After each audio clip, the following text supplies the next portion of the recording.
13장 10절부터 18절까지입니다.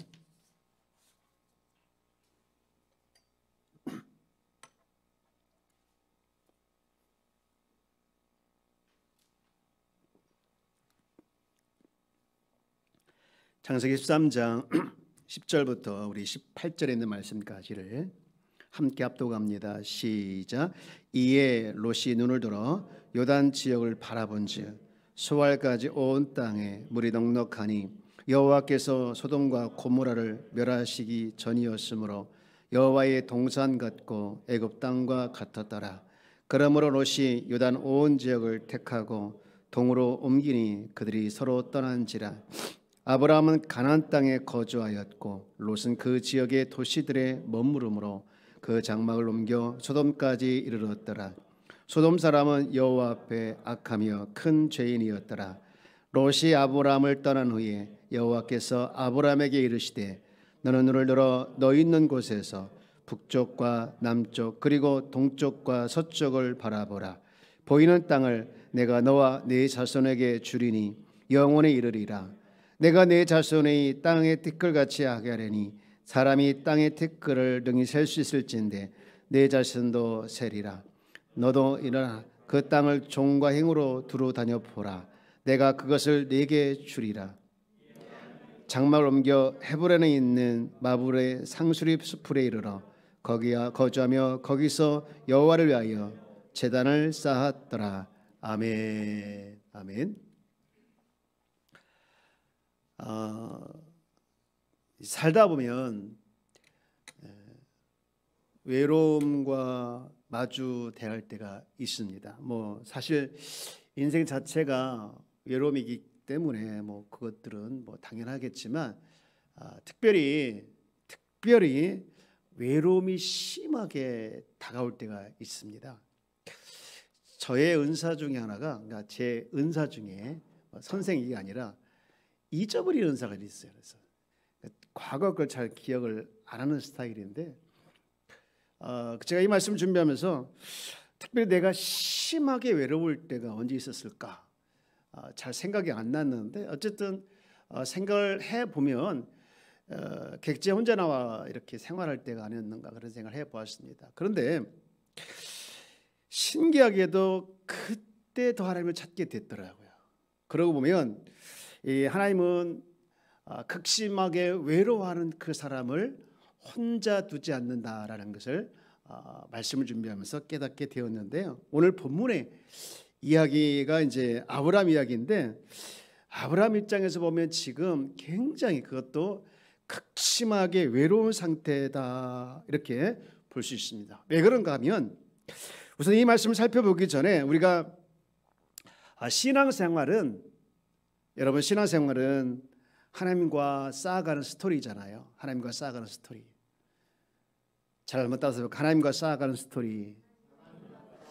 하나님과 하나하나 쌓아가는 것이 신앙생활입니다. 그런데 성경을 읽을 때도 마찬가지로 우리가 그냥 불교의 경전처럼 읽으면 안 돼요. 마음을 다스리고 또 평안을 찾고 이 안에 지식을 이렇게 얻으려고 우리가 성경을 읽으면 안 된다는 것이죠. 성경은 처음부터 끝까지 하나님과 함께하는 스토리입니다. 그래서 성경을 읽을 때 그 현장 속으로 들어가서 그 현장에서 느껴지는 영적인 이 감정이입을 하는 것이 굉장히 중요한데요. 이런 마음을 오늘 본문을 한번 보기를 원하는데 14절에 이렇게 시작하고 있습니다. 롯이 아브람을 떠난 후에 여호와께서 아브람에게 이르시되 너는 눈을 들어 너 있는 곳에서 북쪽과 남쪽 그리고 동쪽과 서쪽을 바라보라. 여러분 이 지금 이 상황이 어떤 상황인지 이해가 되지요? 아브라함의 목자들과 그다음에 롯의 목자들이 이 소유 때문에 다퉜잖아요. 그래서 아브라함이 롯에게 제안하기를 네가 어느 쪽이든 선택하라. 네가 먼저 선택하는 그 선택을 내가 존중하고 나머지 내가 선택하겠다 해가지고 롯이 선택한 다음에 그것을 떠났어요. 그리고 난 다음에 이제 14절에 시작한 거예요. 롯이 아브라함을 떠난 후에 롯이 아브람을 떠난 후에. 여러분, 아브람에게 있어서 롯은 어떤 사람이었을까? 아브람에게 있어서 롯은 어떤 사람이었을까? 사실 롯은요, 어렸을 때 아버지를 잃었어요. 그러니까 아브람에게 있어서 이 롯은 굉장히 불쌍한 아이, 그리고 연민을 느끼는 그런 조카였습니다. 여러분, 우리 상식적으로 외국에 이민을 갈 때 가족들이 이민을 보통 가는 게 보통의 사례인데, 근데 조카를 데려가는다? 이거 아주 드문 일이잖아요. 근데 아브라함이 지금 달란 거예요. 다른데 아브라함에 있어서 롯은 굉장히 각별했고, 그래서 그에게 재산이 늘어나도록 도와줬고, 감사하게도 아브라함만큼 그가 소유가 늘어나서 정말 잘 성장했어. 어떻게 보면 아브라함 입장에서 롯을 봤을 때 롯이 굉장히 대견스러운 아이로 자란 거예요. 그렇게 연민을 느끼고 그리고 각별하고 대견스러웠던 그 롯이 지금 떠난 겁니다. 그것도 물질 때문에. 여러분, 이 상황이 14절의 상황이에요. 그런데 여러분, 이 아브라함 입장에서 떠난 롯을 보면서 어떤 마음이었을까요? 솔직하게 이야기하면 굉장히 섭섭한 마음이 있었을 겁니다. 네가 좌하면 내가 우하겠고 네가 우하면 내가 좌하겠다. 그때 말을 했을 때 보통 조카였으면 삼촌 그러지 마세요. 제가 삼촌 덕분에 이렇게 잘 살게 되었고 많은 소유를 얻었는데 삼촌이 먼저 선택하세요. 삼촌이 먼저 선택하시고 좋은 데 가지고 그 다음 내가 갖겠습니다. 내가 선택하겠습니다. 이렇게 하는 것이 보통이라고 생각하는데, 근데 이 삼촌, 이 롯은 전혀 그러지 않고 아무 은혜도 모르고 그냥 자기 좋은 대로, 자기가 보기에 좋은 대로 택하고 뒤도 안 보고 떠난 거예요.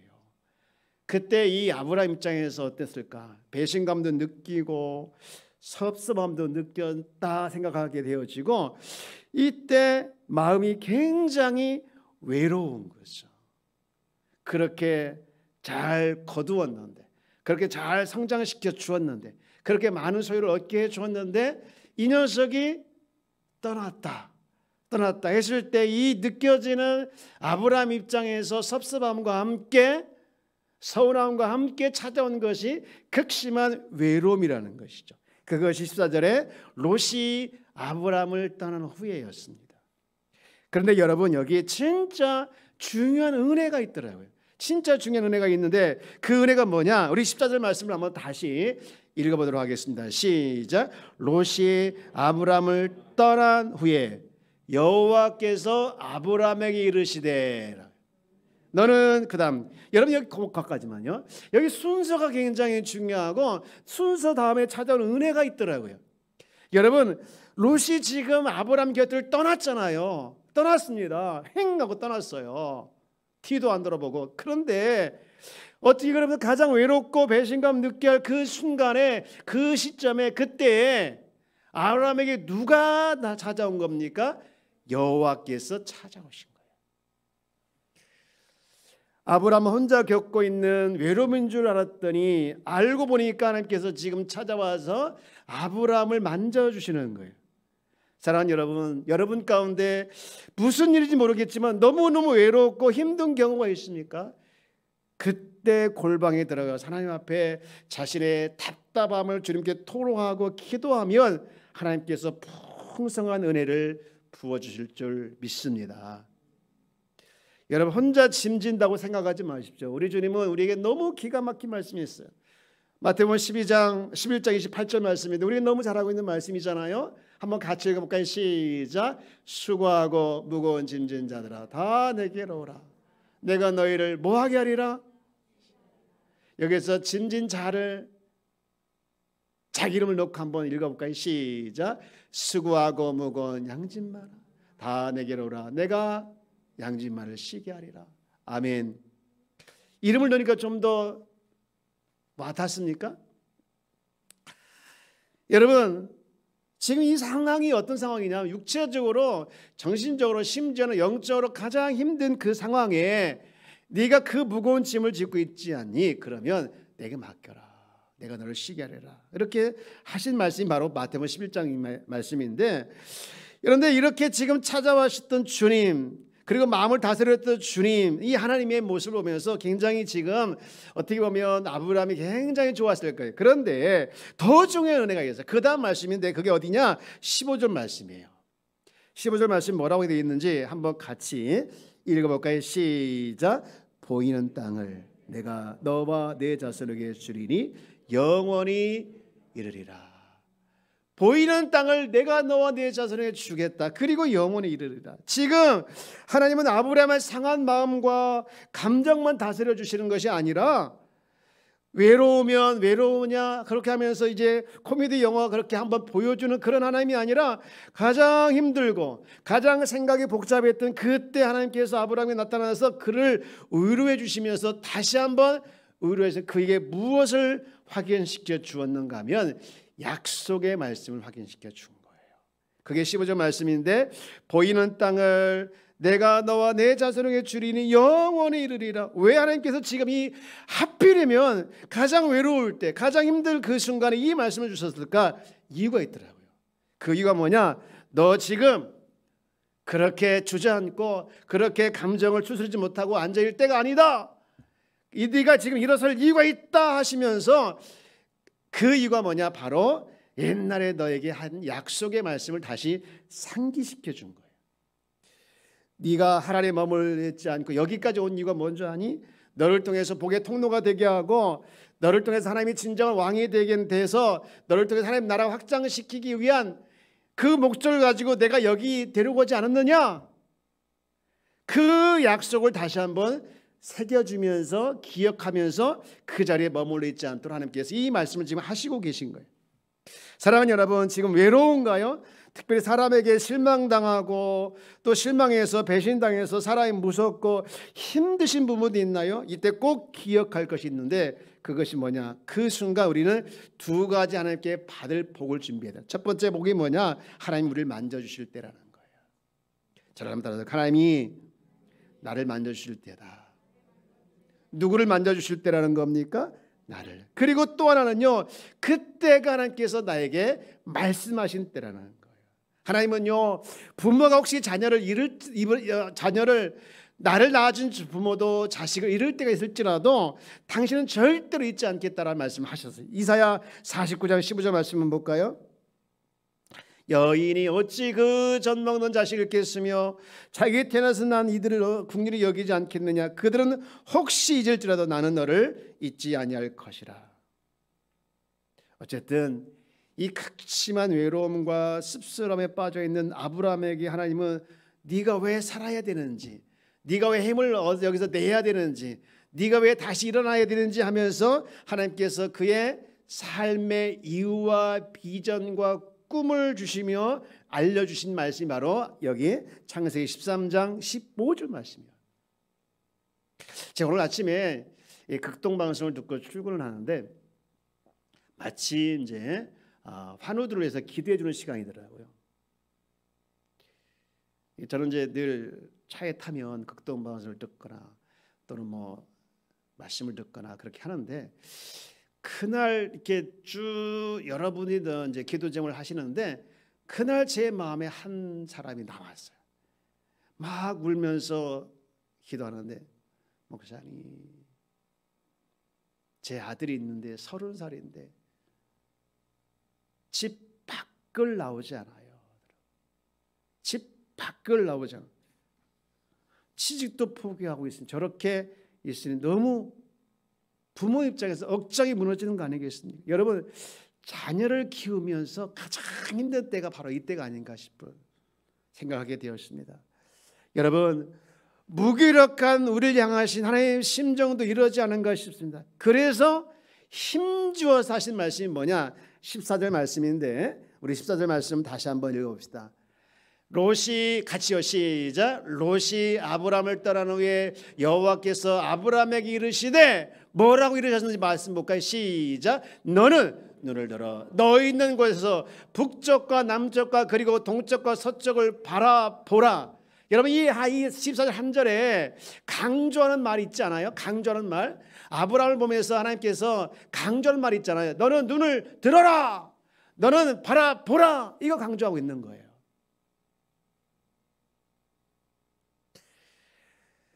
너 힘든 거 아는데, 너 외로운 거 아는데 이제 고개 좀 들어보라는 거예요. 너 그 방에만 있지 말고 나가 보라는 거예요. 세상이 얼마나 넓은지, 그리고 할 일이 얼마나 많은지 보라는 거예요. 지금 어제까지 교회에서 세미나를 제가 이제 쭉 들었는데, 이 강사가 한 말 중에 제 마음에 남은 한 말이 있었어요. 이 전 대우그룹 회장 김우중 회장의 말을 인용하더라고요. 이분이 그런 말이 있죠. 뭐라 하겠습니까? 세상은 넓고 할 일은 많다.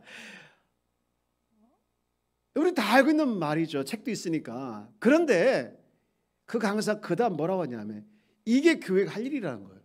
제가 그 얘기 듣고서 한 대 맞은 줄 알았어요. 우리는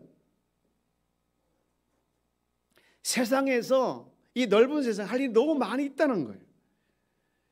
그런데 우리는 세상을 향해 나가는 걸 너무 두려워합니다. 세상을 향해 다시 일어서고 나가서 교회만이 희망입니다, 복음만이 여러분의 살 길입니다 선포하고, 그래서 교회에 들어오고 복음을 들어오게 할 사명이 있음에도 불구하고 세상에 나가서 그렇게 외치는 것을 선포하는 우리 너무 무서워하고 너무 주눅들어 있다는 것을 제가 느끼게 된 거예요. 물질이 많아지고 소유가 많아지면 사람들은 자연히 종교를 떠난다는 통계가 있습니다. 유력 교회가 그래서 문을 닫고 한국 교회가 그래서 지금 어려운 건 사실입니다. 하지만 어느 시대나 어느 교회나 부흥하는 교회는 있어요. 그 교회는 어떤 교회냐? 가서 제자를 삼는 교회. 곳곳마다 복음을 전하는 교회는 절대로 죽지 않습니다. 우리 한마음 교회가 이런 비전을 가지고 하나가 되어야 될 줄 믿습니다. 하나가 되는 거요, 하나가 되자고 하는데 간단합니다. 목표와 목적이 같으면 하나가 되는 거예요. 우리 교회의 목표, 목적이 뭡니까? 하나님께서 말씀하신 마지막 명령, 위대한 지상 명령, 곧 가서 제자를 삼는 것, 그래서 성숙한 성도로 만들어내는 것, 이것이 우리 교회의 목표의 목적이 될 줄 믿습니다. 여러분, 마태복음 28장 29절 19절을 보면 예수님께서 떠나시면서 마지막으로 하신 말씀이 뭐예요? 그러므로 너희는 가서 모든 민족을 제자로 삼아 아버지와 아들과 성령 이름으로 세례를 베풀고, 20절 내가 너희의 분부한 모든 걸 가르쳐 지키게 하라. 볼지어다 세상은 내가 끝날까지 너희와 항상 함께 있으리라 하시니라. 저는요, 언젠가 하나님 앞에 설 거예요. 천국 가겠죠. 잘했다, 수고했다, 이 한마디면 다 녹을 것 같아요. 다 녹을 것 같아요. 여러분, 이게 사람이요 위로받는 거예요. 오늘 우리가 성경 읽기 방에서 고린도후서를 읽었는데, 고린도후서의 전체 내용이 위로이거든요. 제가 오늘 말씀 너무 읽으면서 은혜를 받았는데, 이 사람이 위로받는 거요, 어디서 있지 않고 멀리서 있지 않고 가까이 따뜻한 말 한마디더라고요. 제가 나중에 천국 갔을 때 주님이 나한테 너 수고했다 이렇게 다 두드리면 진짜 다 녹을 것 같아요. 우리 한번 인사해 볼까요? 오늘 수고하셨습니다. 네. 그냥 형식적으로 하지 마시고요, 진심으로.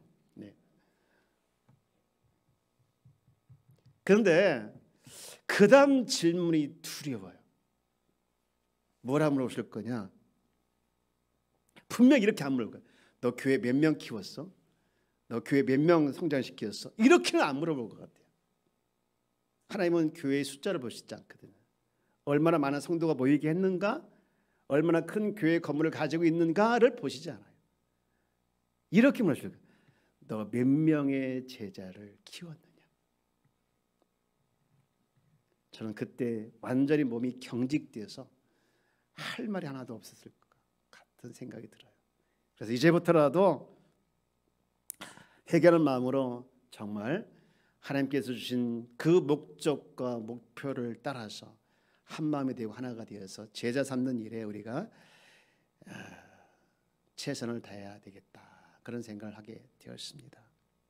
오늘 성경은 지금 축 처져 있는 이 아브라함에게 강한 어조를 말씀하기를, 눈을 들어 처져 있지 말고 시험에 함몰되어 있지 말고 죽겠어요 하지 말고 제발 눈을 들어. 그것이 지금 14절 말씀이에요. 눈을 들어, 그리고 바라보라. 여러분, 이 창세기 13장 15절 14절 말씀을 보면서 이 비슷한 말씀이 생각이 나는데 에스겔 8장 말씀이거든요. 에스겔 8장 말씀에 보면 이렇게 기록돼요. 3절. 자, 한번 같이 읽어볼까요? 시작. 그가 손 같은 걸 펴서 내 머리털 한 모슴을 잡으며 주의 영이 나를 들어 천지 사이로 올리시고 하나님의 황상 가운데에 나를 이끌어 예루살렘에 가서 안뜰로 들어가는 북향한 문에 이르시니 거기에는 질투의 우상 곧 질투를 일어나게 하는 우상의 자리가 있는 곳이라. 하나님이요, 여러분 그 앞에 좀 보여주실래요? 하나님이 굉장히 급하셨다라는 생각이 드는 게 뭐냐, 그가 손 같은 걸 펴서 어디를 잡았습니까? 우리끼리 머리끄댕이 잡은 거죠. 머리털 한숨을 잡았다 했지 않습니까? 우리끼리 하는 얘기면 머리끄댕이를 잡고서 올라간 거예요. 하늘로 올라가서, 그래서 뭘 보여줬느냐 하면요, 4절 말씀 보여요. 4절 말씀 뭘 보여줬냐, 4절에 나왔는데요, 이스라엘 하나님의 영광이 거기 있는데 내가 들어서 본 모습과 같더라. 영광을 지금 보여준 거예요. 지금 에스겔은 어떤 상황이냐면요, 사람들한테 배신당하고 사람들한테 지금 모욕당하고 사람들한테 지금 너무너무 지쳐서 굉장히 함몰되어 있는 상태예요. 그런데 여기 3절에 나와 있는 그, 다시 한번 보여줘요. 3절에 나와 있는 그 하나님의 환상이 나오거든요. 하나님 환상 가운데쯤 보면 올리시고 하나님 환상 가운데 있는, 이게 그 히브리어로 보면 하나님 보시는 것이라는 의미, 하나님 보시는 것이라는 의미예요. 그러니까 지금 하나님이 이 에스겔의 머리채를, 표준어 쓸게, 머리채를 붙잡고서 탁 하늘 올려서서 하나님의 영광을 보게 했는데, 그 영광을 누구 시각으로 보게 했느냐면요, 하나님의 시각으로 보게 한 거예요. 하나님의 눈을 보게 한 거예요. 그러니까 얼마나 기뻤을까요? 여러분, 하나님 보시는 것을 보게 하신 에스겔의 하나님이 저와 여러분의 하나님인 줄 믿습니다. 우리가 그 하나님을 의지하고 바라볼 때 그때 하나님은요, 하나님이 보시는 것을 우리에게 보시게 하는 거예요. 여러분 지금 무엇을 보고 있나요? 나를 시험하고 미워하고 힘을 빼고 이용하려고 하는 사람들만 보나요? 사람들은요, 이상해요. 자기가 보기만 원하는 것을 보려고 해요. 그리고 들으려고 하는 것만 들으려고 해요. 여러분 예배 시간에 은혜 받았다 할 때 가끔 그런 분이 계세요. 은혜 받았습니다. 우리 교회는 안 그러겠지만 은혜 받습니다 들을 때 그 은혜가 자기가 듣고 싶은 소리를 들어서 은혜 받았다라고 할 때가 있어요. 자기가 싫어하는 소리, 자기를 책망하고 자기 생각과 다른 소리를 들으면 은혜 받지 않았다라고 얘기합니다. 여러분, 아브라함과 롯의 결정적인 차이가 뭔지 아십니까? 그들이 똑같은 점이 있어요. 오늘 본문 10절 14절 말씀에 보면 아까 얘기했던 것처럼 눈을 들었습니다. 아브라함이 눈을 들었는데 이게 14절이잖아요. 근데 롯도 보면 10절 말씀에 보면 롯도 보시죠. 15절 10절 말씀 볼까요? 이에 롯이 뭐를 들어? 눈을 들었다. 롯도 눈을 들었고요. 이 발음을 잘못하면 롯도네, 롯도. 잘못했습니다. 죄송합니다. 이에 롯도가 아니라 롯이, 그죠? 롯이 눈을 들었어요. 롯이 눈을 들었고요. 아브라함이 눈을 들었어요. 똑같이 눈을 드는 건 공통점인데 차이는 뭐냐? 롯은 눈을 들어서 자기가 보고 싶었던 좋은 땅을 본 거예요. 그래서 거기를 선택해서 그걸 가가지고 그런 멸망하고 맙니다. 그리고 더 이상 롯에 대한 이야기를 안 나와요. 왜냐? 하나님의 인도하심 받지 않았기 때문에. 그러나 아브라함은 동서남북을 바라보라는 그 말씀에 순종해서 어디로 갑니까? 그게 18절 말씀이 나오거든요. 오늘 끝절 말씀 18절 말씀 읽어봅시다. 이에 아브라함이 어디를 옮겨? 장막을 옮겨 헤브론에 있는 만물의 상수리 숲에 이르러 거기에 거주하며 거기서 누구를 위하여 뭐를 쌓았습니까? 여러분, 롯의 관심 뭔지 아십니까? 롯의 관심은요, 하나님께서 주신 복이었습니다. 좋은 땅, 좋은 풀, 좋은 양식이 많이 있는 그 복이 있는 곳, 그것을 보한 거예요. 그러나 아브라함이 본 건 뭔지 아십니까? 하나님께서 주신 복이 아니라, 하나님께서 주신 복이 아니라 뭘 먼저 아십니까? 하나님을 본 거예요. 하나님의 관심이 있어서, 그래서 하나님을 위하여 그가 뭘 합니까? 제단을 쌓았다는 것은 예배를 드렸다는 것이죠. 사랑하는 여러분, 오늘 우리들이 관심을 가져야 할 것, 우리가 필요한 것이 뭐냐? 하나님께서 주실 복에 대해서 관심을 갖고 하나님께서 주실 그 복에 대해서 우리가 집중하는 것보다, 우리가 진짜 필요한 것이 뭔지 아십니까? 우리가 진짜 필요한 것을 하나님이 합니다. 여러분 삶의 가장 중요한 것, 여러분 가장 삶에 있어서 가장 우선시해야 될 것은 하나님께서 지어줄 복이 아니라 하나님이길 주여 여러분 축복합니다. 여기서 재밌는 것이 뭐냐면 그가 어디로 갔습니까? 헤브론에 갔죠. 헤브론. 여러분 헤브론의 뜻이 있는데요, 친구란 뜻을 가지고 있어요. 친구란 뜻을. 그러니까 하나님이 아브라함을 지금 부르신 것은요, 그리고 가라서 간 곳이 어디냐? 친구란 이름이 있는 헤브론으로 간 거예요. 사실 이제 아브라함 입장에서 보면요, 그는 하나님을 신뢰하지 않고 지멋대로 판단하고 하다가 실수도 많이 하고 실패도 많이 했던 그 아브라함의 모든 모습을 다 하나님께서 청산하게 하고 이제 도와주기 위해서 아브라함을 친구로 불러주신 거예요. 그곳에서 얼마나 감동이 있겠습니까? 그래서 감사와 감동을 담아서 하나님께 지금 예배한 것이죠. 그래서 아브라함 전생에 보면 이 헤브론 지역이 굉장히 특별한 지역이 되는데, 나중에 이 막벨라 굴을 사서 가족묘로 사용하잖아요. 그게 다 이유가 있는 것이죠. 이제 말씀 마치고자 합니다. 사랑하는 여러분, 여러분 삶 가운데 극심한 외로움이라는 곳에 매몰되어 있습니까? 시험과 낙심과 실패의 자리에서 여러분 지금 헤매고 있는 분이 있을 겁니까? 그렇다면 그곳에서 눈을 들어서 하나님이 보게 하시는 하나님의 시각으로 보는 성도가 되기를 주 여러분 축복합니다. 축 처져 있지 말고 다시 한번 우리에게 주신 하나님의 비전과 꿈을 깨우쳐서 일어서는 우리 귀한 성도가 되어지길 주 여러분 축복합니다. 하나님 우리를 이끄신 곳이 어디입니까?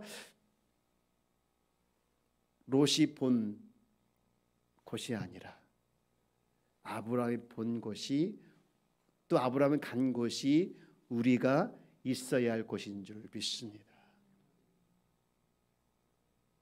여러분 지금 무엇이 필요한가요? 무엇이 필요한가요? 무엇이 필요한가요? 책임지사님, 제가 죄송합니다. 오늘 이렇게 집사님이 이렇게 오시는 모습 보면서 제가 오늘 은혜 받았어요.